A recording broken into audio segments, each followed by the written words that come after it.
Welcome to genius global. లోన్లు ఇప్పిస్తామంటూ మోసం. దీని గురించి చెప్పే ముందు మీకు ఒక్క చిన్న సూచన చెప్పదలుచుకున్నా. ఇట్లా లోన్లు ఇప్పిస్తామని చెప్పి మీ దగ్గర ఎవడైతే పైసలు తీసుకుంటాడో, మిమ్మల్ని మోసం చేస్తాడో, లోన్ పేరు చెప్పి విధంగా మీ పేరు మీద మీ దగ్గర నుంచి అధికంగా డబ్బులు వసూలు చేస్తాడో చట్ట విరుద్ధంగా మీరు కంపల్సరీ ఈ నెంబర్కి ఫోన్ చేయాలి. ఫోన్ చేస్తే మీకు తగిన న్యాయం చేసే విధంగా మేము ట్రై చేస్తాం ఈ జీనియస్ గ్లోబల్ ద్వారా. ప్రతి ఒక్కరూ గుర్తుంచుకోవాల్సిన విషయం ఏంటంటే, ప్రజలారా, మీ దగ్గర నుంచి లోన్ పేరు చెప్పి మిమ్మల్ని కనుక మానసికంగా వేధిస్తూ డబ్బులు కావాలి, ప్రధానంగా డబ్బులు అని చెప్పి మిమ్మల్ని ఏ ఏజెంట్ అయినా ఏ బ్యాంక్ వాళ్ళైనా కనుక మిమ్మల్ని ఇబ్బంది పెట్టినట్టు తెలిస్తే మీరు డైరెక్ట్గా ఈ నెంబర్కి మీరు ఫోన్ చేయండి. ఫోన్ చేస్తే మేము దానికి సంబంధించి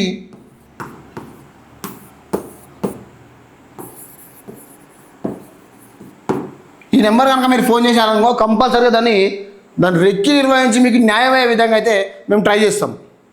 నిజంగా ఈ వీడియోను స్కిప్ చేయకూడదు, చూడండి, చూస్తే మీకు అర్థమవుతుంది అసలు ముచ్చటేందో ఇక తెలుస్తుంది. ఇక తెలంగాణలో గుంటనక్కలు బయటికి వెళ్ళినాయి. ప్రజలను రక్తాన్ని పీడించుక తినడానికి గుంటనక్కలు తోడేళ్ళు కలిసి మొత్తం ప్రజల దగ్గర ఉన్న డబ్బులు మొత్తం గుంజుకోవడానికి బయటికి వెళ్ళినాయి. చెప్తా అసలు ఇది ఏందో చూద్దాం ఒకసారి. 2 కోట్ల స్కామ్కు తెర, రంగంలోకి ఇంటెలిజెన్స్ నిఘా వర్గాలు. బ్యాంకు లోన్లు ఇప్పిస్తామంటూ అమాయకులకు ప్రైవేటు బ్యాంకు దళారులు మోసం చేస్తున్నారు. గ్రామీణ ప్రాంతాల్లో యువత గృహిణీలు ఆసరా చేసుకొని వారి ఆధార్ కార్డులు, పాన్ కార్డు, బ్యాంక్ అకౌంట్లను సిబిల్ స్కోరు చెక్ చేస్తామంటూ తీసుకుంటున్నారు. సిబిల్ స్కోర్ సరిగా లేదని పల్లెటూరి ప్రజలకు చెప్పి ఒక్కొక్కరి పేరిట 10 లక్షల వరకు లోన్ తీసుకొని, గుర్తుపెట్టుకొని, 10 లక్షల వరకు లోన్ తీసుకొని లబ్ధిదారులకు మాత్రం 2 లక్షలు 2 లక్షల నుండి 3 లక్షలు ఇస్తున్నట్టు సమాచారం. ఈ విషయం తెలుసుకున్న వరంగల్ ఇంటెలిజెన్స్ అధికారులు మండలాలతో పాటు మరికొన్ని గ్రామాలలో మోసపోయిన లబ్ధిదారులను నివేదిక తయారు చేసేందుకు ప్రణాళిక రచించినట్టు తెలుస్తున్నది. ఈ మోసాల్లో దాదాపు లబ్ధిదారులకు తెలియకుండా 2 కోట్ల స్కామ్ జరిగిందట. చూడండి, ప్రైవేట్ బ్యాంకు కేటగాళ్ళు మోసానికి పాల్పడినట్లు సమాచారం. తమ పేరు మీద లోన్ తీసుకున్న డబ్బులు తమకే ఇవ్వాల్సి ఉండగా ప్రైవేట్ బ్యాంకుల నుంచి వచ్చిన దళారులకు డబ్బులను కాజేయడంపై ఆందోళన వ్యక్తం చేస్తున్నారు. ఇదే తరహా మోసాలకు చాలా రకాల ప్రైవేట్ బ్యాంకుల దళారులు గ్రామాల్లో సంచరిస్తున్నట్టుగా సమాచారం. సిబిల్ చెక్ చేస్తామంటూ Aadhaar card, PAN card, bank అకౌంట్లను తీసుకొని లబ్ధిదారులకు ఇచ్చే బ్యాంకు లోన్లను ఖాళీ చేసేందుకు ప్రణాళిక సైతం రచిస్తున్నట్టు తెలుస్తున్నది. ఇక చూడండి ప్రజలారా, ప్రతి ఒక్కరికి నేను ఒక సూచన తెలియజేసుకోవాలన్నా. అది ప్రధానంగా ఏంటంటే, ఎవడన్నా వచ్చి మీ ఇళ్ళకి వచ్చి మేము అది చేస్తాం అని చెప్పి మీ ఆధార్ కార్డు కావాలి, మీ పాన్ కార్డు కావాలి, మీ రేషన్ కార్డు కావాలి, ఓటీపీ చెప్పాలి, మీ సెల్ ఫోన్ నెంబర్ చెప్పండి అని చెప్పి ఎవడన్నా వచ్చిండు అనుకో ఇండ్ల ముందలకు విత్ ప్రూఫ్ లేకుండా, ఐడి ప్రూఫ్ లేకుండా, డిజిగ్నేషన్ ఐడి ప్రూఫ్ లేకుండా కనుక మీ ఇంటి ముందరికి వస్తే వాళ్ళకి ఎటువంటి డాక్యుమెంట్స్ మీరు ఇవ్వాల్సిన అవసరం లేదు. మీరు ఏదైనా ఉంటే బ్యాంక్ కాడికి పోయి లోన్కి సంబంధించిన ప్రతి ఒక్కటి మీరు మేనేజర్తో మాట్లాడేసుకొని మీరు డాక్యుమెంట్ ప్రూఫ్ ఇవ్వాలి. ఎవడైనా కనుక మీ ఇళ్ళకి వచ్చి ఇవ్వడం మాత్రం తప్పకుండా మీరు ఇవ్వద్దు. ఇంకొకటి ఏంటి అంటే, ఓటీపీలు. ఈ దొంగనా కొడుకులు ఏం చేస్తున్నారంటే, ఈ సైబర్ క్రైమ్ చేసే దొంగనా కొడుకులు, మీ తాతకు పెన్షన్ వచ్చింది, మీ తాతకు అస్వస్థకు గురైంది, నువ్వు డిజిటల్ అరెస్ట్ అయినావు అని చెప్పి మీ దగ్గర నుంచి, మీ అకౌంట్ నుంచి డబ్బులు లూటీ చేసే ప్రయత్నం చేస్తారు. ఆ విషయంలో కూడా మీరు ఓటీపీ ఎవడు చెప్పదు. నీ పక్క పొంటాడు ఓటీపీ కొట్టినా కానీ మీరు చెప్పదు. మీరు ఓటీపీ ఎవరు కొట్టారు, ఎందుకు కొట్టారు అని నిర్ధారణ చేసిన తర్వాతనే మీరు దాన్ని చెప్పాల్సి ఉంటుంది. ప్రతి ఒక్కరు దీన్ని గుర్తుంచుకొని సైబర్ క్రైమ్ వలలో పడి జీవితాలు ఆగం చేసుకోవద్దు. ఈ దొంగనా కొడుకులు ఇవ్వని డబ్బుని ఎట్లా దొంగతనం చేద్దామో చూసుకునే ఉంటారు. ప్రతి ఒక్కరు దీన్ని గమనించుకోవాలి. ఇక గీల కథ చూద్దాం. 2 కోట్లు ఇప్పిస్తానంటూ మోసం అట. చూడు, లోన్లు ఇప్పిస్తామంటూ మోసం. ఈ లోన్ల కథ ఎట్లుంటుంది ఎరికైనా? ఇక చెప్తా ఎన్నూరు. ఇక చెప్తే ఇది ఇంత సాటా భారతం. ఇది ఎట్లుంటుంది అంటే, ఇక మీకు అత్యవసర నిమిత్తం ఏదైనా అప్పు తెచ్చుకున్న కానో, లేదా భూమి కొన్న కానో, ఏదైనా మెడికల్ ఎమర్జెన్సీయో, ఏదైనా బిడ్డ సీటుకో, కాలేజ్ ఫీజులకో ఇల్లు కట్టుకుందామన్నా ఏదో రకంగా అయితే మొత్తానికైతే మీకు లోన్ అవసరం పడుతుంది. ప్రజలారా గుర్తుపెట్టుకోండి, ఇది కరెక్ట్గా అర్థం చేసుకోండి. నేను ఎక్స్పీరియన్స్ చేసిన, నేను ఇందులో ఎక్స్పీరియన్స్ చేసిన, నేను మోసపోయిన కాబట్టి మీకు చెప్తా ఉన్నా నేను. అయితే మీరు ప్రధానంగా ఏం కావాలి, మీ ఇల్లు రిజిస్ట్రేషన్ కావాలి. ఇక్కడ మీకు మొదలవుతుంది ఇక కొలుపు. ఇక ఎట్లుంటుంది వెళ్ళిపోయినా అది అంకమ్మ కొలుపు అది. ఇక మీరు మెల్లగా మెల్లగా మీ చేతుల్లో డబ్బులు కాలు అయితేనే ఉంటా ఉంటాయి. ఇక మీ డబ్బు పెరగదు, మీ సంపద మెల్లగా మెల్లగా మెల్లగా మెల్లగా దోస్తూనే ఉంటారు. ఇక ఇక్కేటు వాళ్ళు లోన్ల పేరు చెప్పి. అయితే మీకు ఓ 5 లక్షలు అవసరం పడితే మీరు ఏం చేస్తారు, మీకున్న ఇల్లును రిజిస్ట్రేషన్ చేయించుకుంటారు. ఆడ కూడా దోపిడే, స్పెషల్ ఫీజులని, మ్యాపులని, ఇంకో కొత్తగా ఏదైనా ఎత్తుగడేసి మీ దగ్గర నుంచి అక్కడ సగం లూటు చేసే ప్రయత్నం చేస్తారు. సరే అది అయిపోయింది, బయట పడ్డారు. ఇక ఇప్పుడు మీకు కొలుపు స్టార్ట్ అవుతుంది. ఇక మొదటి దశ అంకమ్మ కొలుపు ఎట్లుంటుంది ఎరికేనా? ఇక మెల్లమెల్లగా బొట్టు పెట్టి మేకకు మెడల నిమ్మకాయలు వేసి ఎట్లా బలిస్తారో గట్ల మెల్లగా మిమ్మల్ని దొంగతూ అంటారు ఇక ఏజెంట్లు. ఇక వాడు మొదట చేసే పని ఏంటి ఎరికేనా? ఫస్ట్ మిమ్మల్ని అప్రోచ్ అవుతాడు. అప్రోచ్ అయ్యి మీ ఇంటికి వస్తాడు. ఇక లోను ఏదైనా బ్యాంకులో మీరు పెట్టుకుంటే మీకు ఏజెంట్ని అప్పచెప్తారు బ్యాంకు వాళ్ళు. పలానా రీజనల్లో పలానా ఏజెంట్ ఉన్నాడు అంటే మీకు అప్పచెప్తాడు. ఏ బ్యాంక్ అయినా, ఎనీ ప్రైవేట్ బ్యాంక్ అయినా ఒక ఏజెంట్ అప్పచెప్తే ఆ ఏజెంట్ ఏం చేస్తాడంటే ఫస్ట్ ఆఫ్ ఆల్ మీ ఇంటికి వస్తాడు. మీ ఇంటికి వచ్చి మీ ముఖాలందరినీ చూస్తాడు. ఎట్లా చూస్తాడు అంటే వీళ్ళ ముఖాలలో కళ ఏ విధంగా ఉంది అంటే నేను చెప్తే వీళ్ళు ఎంతైనా ఖర్చు పెట్టగలరా, లేదంటే వీళ్ళు గమాండ్గా మాట్లాడుతున్నారా, వీళ్ళ ఫ్యామిలీ బ్యాక్గ్రౌండ్ ఏమున్నది అని చెప్పి చూడడానికి వస్తాడు. మీ ఇల్లు చూడడానికి కాదు వాడు వచ్చేది, గుర్తుపెట్టుకోండి. ఇక వచ్చి మీతో కాసేపు మాట్లాడతాడు. బిజినెస్ ఏమున్నది, ఇల్లు ఏమున్నది అని చెప్పాడు. ముఖం పెట్టి మాట్లాడతాడు. మళ్ళీ ఆడు బిజినెస్ గిది ఉన్నదాడు కదా చూడాడు, మన ముఖమే చూస్తాడు. ఇక వాడు ఏం చేస్తాడు అంటే మెల్లగా ఇక మన డీటెయిల్స్ మొత్తం తీసుకొని ఇక ఫైనల్గా ఆ డాక్యుమెంట్ ఇచ్చి పలానా పేపర్ల మీద సంతకం పెట్టు అని చెప్పి పెట్టుకుంటాడు. ఇక పోయిన తర్వాత గల్వ దాటినాక కిలోమీటర్ పోతాడో పోడో చలో అన్నా ఇక మరి మీరు లోన్ చేసుకున్నారు కదా, లోన్ అయితే చేసుకుంటారు, మరి మీకు 6 లక్షల వరకు వస్తుంది ఓకే మీరు అని చెప్పి వాడు సిబిల్ స్కోర్ చూడాడు, ఏం చూడాడు. అప్పుడు సరే మరి 6 లక్షలు వస్తుంది, మరి మీకు నేను లోన్ ఇప్పిస్తా అన్న, ఓకే నేను నీకు 100% వస్తాను, నువ్వు బాధపడకు, నేను ఇప్పిస్తాను అంతా నేను చూసుకుంటా అన్నా అని అంటాడు. ఇక అక్కడ మనకి ఉబ్బిపోతాం మన. నేను చూసుకుంటా అనగానే మనం పులి లెక్క ఉండటంలో పిల్లి లెక్క అయిపోతాం. ఎంత పెద్ద మనిషి అయినా కానీ ఆడ ఇక చూసుకుంటా అన్నాడు, పోనీపో ఇక అవుతుంది అని చెప్పి ఇక అక్కడ మిమ్మల్ని ఉచ్చులోకి దించుతా అంటారు. ఇది ఈ బ్యాంకుకి సంబంధించి ప్రైవేట్ ఏజెన్సీ వాళ్ళ మంచిగా నూరు. ఇది మంచిగా ప్రతి ఒక్కరు దీన్ని స్కిప్ చేయకుండా చూడుర్రి. ఇక దించిన తర్వాత అన్న మరి అంత కరెక్టేనే, మరి బ్యాంకులో కొంచెం లాగిన్ ఫీజు ఉంటుందన్న, మరి గింత ఉంటుందన్న అని చెప్పి మీ దగ్గర మళ్ళీ ఇప్పుడు మెల్లగా గూంజు స్టార్ట్ చేస్తాడు. ఇక నిజంగా చెప్పుడు బ్రదర్, ఎవడన్నా బ్యాంకుల లాగిన్ ఫీజు ఉంటుందా? మరి సరే 1000-500 కాదు, 9000, 10,000, 5,000, 15,000 గిట్ల గుంజుడు పైసలు. ఏ బ్యాంకులన్నా లోన్ చేసుకుంటే లాగిన్ ఫీజుని అడిగిన దాఖలు ఏమన్నా ఉన్నాయా? State bank, Andhra bank, HDFC bank, ICICI bank, బొచ్చడి బ్యాంకులు ఉన్నాయి మన భారతదేశంలో. ఏ బ్యాంక్ అయినా కానీ లాగిన్ ఫీజు కట్టమని చెప్పి ఏ బ్యాంక్ అయినా మేనేజర్ చెప్పిండా మీకు? మీరు ఒకటి గుర్తుపెట్టుకోవాలి, ప్రతి ఒక్కరు దీన్ని గుర్తుపెట్టుకోవాలి.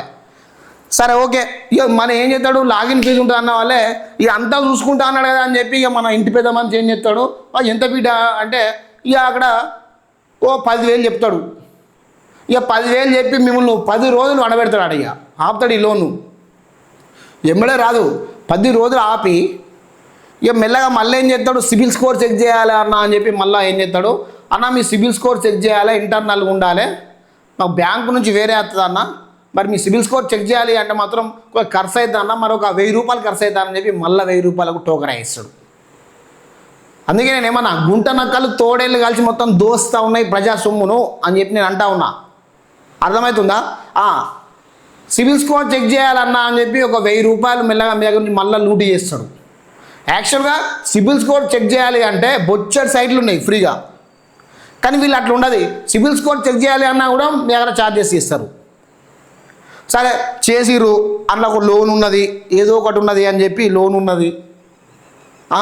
సరే ఓ చిన్న లోన్ ఉన్నది, దాన్ని కట్టలేదు, పక్క పెట్టిండు మనోడు, ఓ 20,000 30,000 ఉన్నది. ఇక గక్కడ మీ మైనస్ పాయింట్ ఎత్తుకుతాడు. ఇక లాగిన్ ఫీజు 10,000 తీసుకున్నాడు, సిబిల్ స్కోర్ సంబంధించిన 1,000 రూపాయలు తీసుకున్నాడు. ఇక సిబిల్ స్కోర్ వచ్చినాక ఓ 30,000 20,000 ఫోన్ తీసుకున్నది, ఒకటో రెండో ఈఎంఐ డ్యూ ఉంటాయి కదా, గక్కడ మైనస్ పాయింట్ దొరుకుతుంది. ఇక ఒత్తుడు మొదలు పెడతాడు. ఇక అన్న మీద ఒకటి ఓవర్ డ్యూ ఉందన్న, మరి మీది ఎట్లా, మరి ఆ ఓవర్ డ్యూ కడతావా, మరి నేను మేనేజ్ చేయాలన్నా మా సార్తో అంటాడు. ఇక మరి కట్టుడేంది, మేనేజ్ చేయరాదు బిడ్డ అని చెప్పి మన ఇంటి పెద్ద మనిషి, ఇక ఏమున్నా చదువుకొని పెద్ద మనుషులు ఏముంటుంది, ఇక అది గదెట్లా గిదెట్లా బిడ్డ, మరి ఏమో మరి నువ్వు చేసేది చేయి, పైసలు ఖర్చు చేయడం మంచిగా అని చెప్పి ఇక మా పెద్ద మనిషి మెల్లగా చెప్తాడు. ఇక చెప్పగానే ఇక మా ఆ సార్కి మేనేజ్ చేయాలి, ఈ సార్కి మేనేజ్ చేయాలి, మరి ఆ సార్కి ఇంత అడుగుతాడు, మరి 5 లక్షలు కావాలంటే మరి 5,000 అడుగుతాడు, మరి ఇస్తావా బాపు అంటే మరి పంపి అని చెప్పి మెల్లగా మళ్ళీ 5,000 గుంజుతాడు.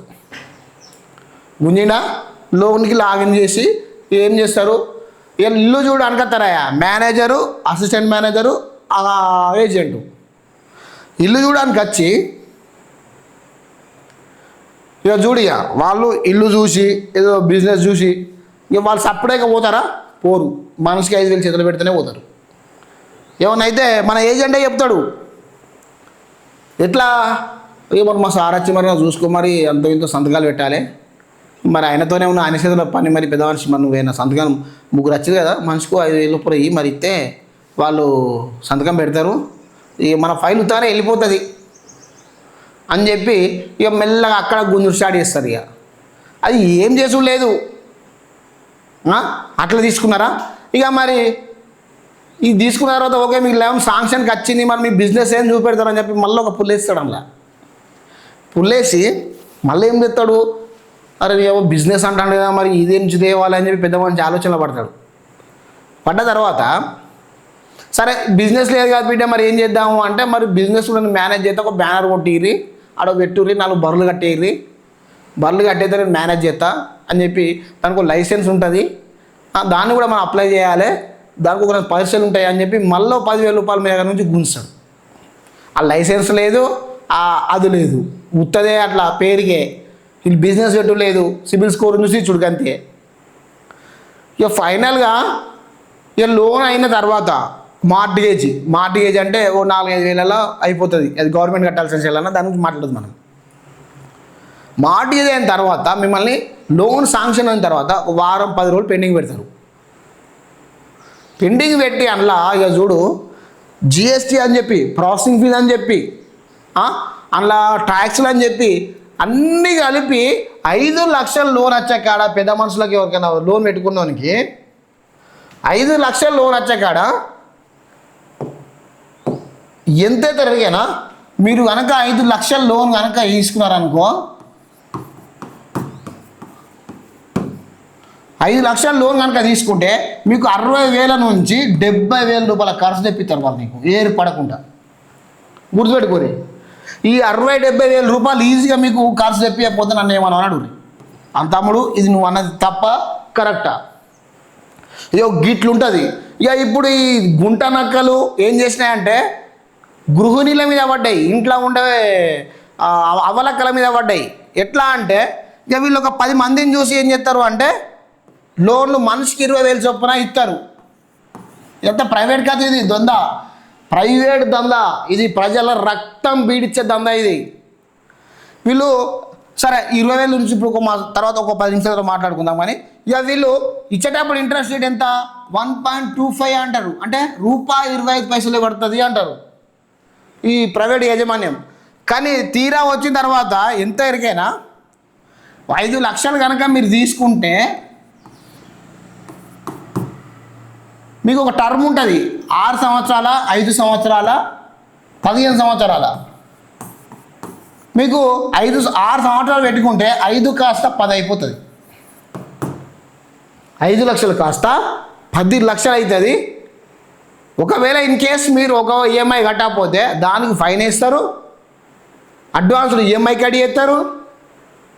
గిన్ని కథలు ఉంటాయి అన్నట్టు ఈ బ్యాంకు వాళ్ళది. గిట్లా దోపిడీ చేసి కోట్ల కుంభకోణం చేస్తారు. నిజంగా బ్యాంకులు ఏవి ప్రైవేట్ బ్యాంకులల్లా ఇగో ఈ కుంభకోణాలు ఘోరంగా జరుగుతున్నాయి. మీరు ఎవరైనా ఇలానే మిమ్మల్ని మోసం చేసినట్టు కనుక మీకు తెలిస్తే నేరుగా మాకు సంప్రదించండి. దయచేసి ప్రజలారా మోసపోవద్దు.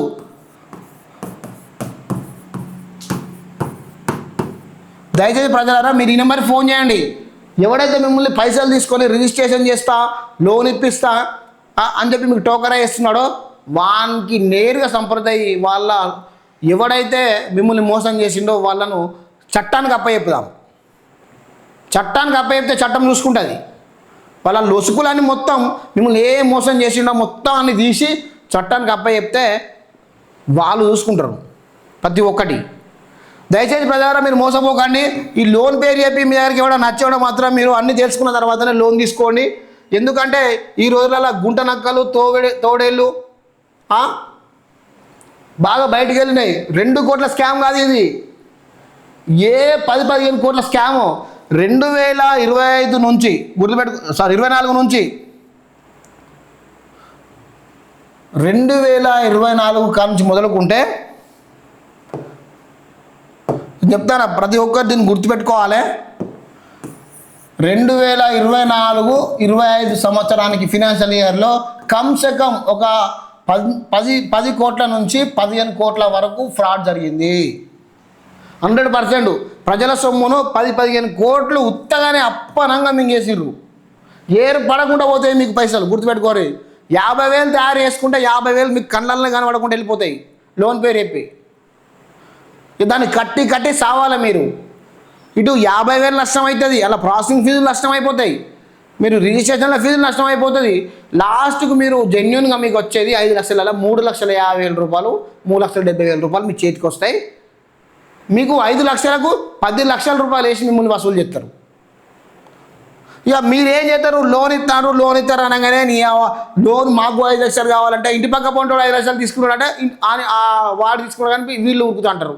ఇంటి అనుకోడు, ఇంటి ముందటోడు, పక్క పొంటోడు. ఇక మనం తీసుకునే కాక చుట్టాలా ఫోన్ చేస్తాం. ఇంకా చుట్టాలా ఫోన్ చేసి ఏమున్నది అయ్యా మేము లోన్ తీసుకుంటారా, మీరు పలానా అయినా మస్తు లోన్లు ఇప్పిస్తాడు అని చెప్పి. ఇంకోటి ఏం నీకు చెప్పలేదు, ఈ లోన్లల్లో లోన్ ఇప్పించిన ఏదైతే ఉంటుందో మీరు 5 లక్షలు ఇప్పిస్తే 5 లక్షల కమిషన్ 10%. అంటే మీకు ఒక 50,000 నుంచి 20,000 రూపాయలు మిమ్మల్ని చేస్తాడు. ఎవరు? మనోడు అంటే తెలుసుగా ఇక మీకు ఏజెంటు ఒక గట్లు ఉంటుంది. ఇక మనోళ్ళు లోన్ అవుతుంది అనగానే ఎక్కడో 3 రూపాయల అడ్డికి తెచ్చి ఉన్నా లేకున్నా రిజిస్ట్రేషన్ చేయించి ఒక గట్ల వేస్తారు పరిస్థితి. ఇక గిట్ల జరుగుతుంది. ఏజెంట్లు అందరూ ఒక కాడయ్యి ఒక టీం పెట్టి ఒక చిట్ ఫండ్స్ అని పెట్టి దాంట్లో అందరూ కూర్చొని ఒకరిని హెడ్ పెట్టి ఇక మిగతా అందరిని అటు పంపించి సివిల్ లైసెన్సులకు కావాలి పైసలు, సివిల్ స్కోర్ చేయాలంటే పైసలే, రిజిస్ట్రేషన్ చేయాలన్నా పైసలే, బ్యాంకుల లాగిన్ చేయాలన్నా పైసలే, ఇంకోటి వాళ్ళ మేనేజర్ అంతా పైసలే, ఫీల్డ్ ఆఫీసర్ అంతా పైసలే. లాస్ట్కు దరిద్రం చూడు ఎట్లుంటుందో. వాడు ఇంటి వాళ్ళు వాడు అనకత్తాడు, ఇల్లు వాళ్ళు వాడు అనకత్తాడు, పోరాడాడు. వానికి కూడా 2,000 అడుగుతాడు వచ్చి. అది ఏం చేయడు, ఉత్తగానే ఇటు ఒక టేప్ వేస్తాడు, అటు ఒక టేప్ వేస్తాడు. కథం టేప్ వేసి ఇల్లు ఏంటిది, పెంకులు ఉన్నాయా, గోడలు ఉన్నాయా అని చెప్పి చూస్తాడు అంతే. లాస్ట్కి వాడు కూడా 2,000 వేసుకొని పోతాడు మీ దగ్గర ఏర్పడకుండా. మీరు సచ్చినట్టు ఇవ్వాల్సిందే. ఇక మీ ఆలోచన ఎట్లా ఉంటుంది అంటే లోన్లో దిగిన తర్వాత ఎట్లా దిగినాం, 20,000 ఖర్చు అయినాయి, పోతే పోనీ ఇక పైసలు ఖర్చు కానీ ఏమవుతుంది, పోతే పోనీ 20,000 కట్టాం కదా, ఇక ఇంకో 10-15,000 ఖర్చు అయిపోతుంది, పోతే ఓనిపో అని చెప్పి ఆల్రెడీ నువ్వు ఉచ్చులో దింపుతారు. దింపి మొత్తం ఖర్చు పెట్టిస్తే మీరు ఈ ఆలోచన తలుగుతుంది. మీకు తలిగితే మీరు ఆటోమేటిక్గా ఖర్చు పెడతారు. అందుకే ప్రజలారా అప్రమత్తంగా ఉండండి. మీ డబ్బును వృధాగా ఖర్చు పెట్టకండి. లోన్ రావాలి అంటే ఏదైనా స్టేట్ బ్యాంక్లో కానీ పెద్ద నేషనలైజ్డ్ బ్యాంక్స్ ఉంటాయి, దాంట్లో తీసుకోవచ్చు. మీరు జెన్యూన్ అయినప్పటికీ మీరు ఏ రూపాయి కూడా ఖర్చు పెట్టాల్సిన అవసరం లేదు. మీ ఏ ఏజెంట్కు ఇవ్వాల్సిన అవసరం లేదు. ప్రతి ఒక్కరు దీన్ని గమనించుకొని ఈ లోన్ల బారి నుండి విముక్తి కండి. ఫస్ట్ ఈ ప్రైవేట్ యాజమాన్యం రీసెంట్గా కమలాపూర్లో 200 రూపాయల కోసం వేధించారు. కుటుంబం మొత్తం ఆత్మహత్య చేసుకున్నది. 200 రూపాయలు వెళ్ళక చూడండి, అట్లాంటి పరిస్థితులు ఉంటాయి. దయచేసి మీరు దీన్ని గమనించుకోండి. ఈ లోన్ల బారిన పడి మీ డబ్బులు వృధా చేసుకోకండి.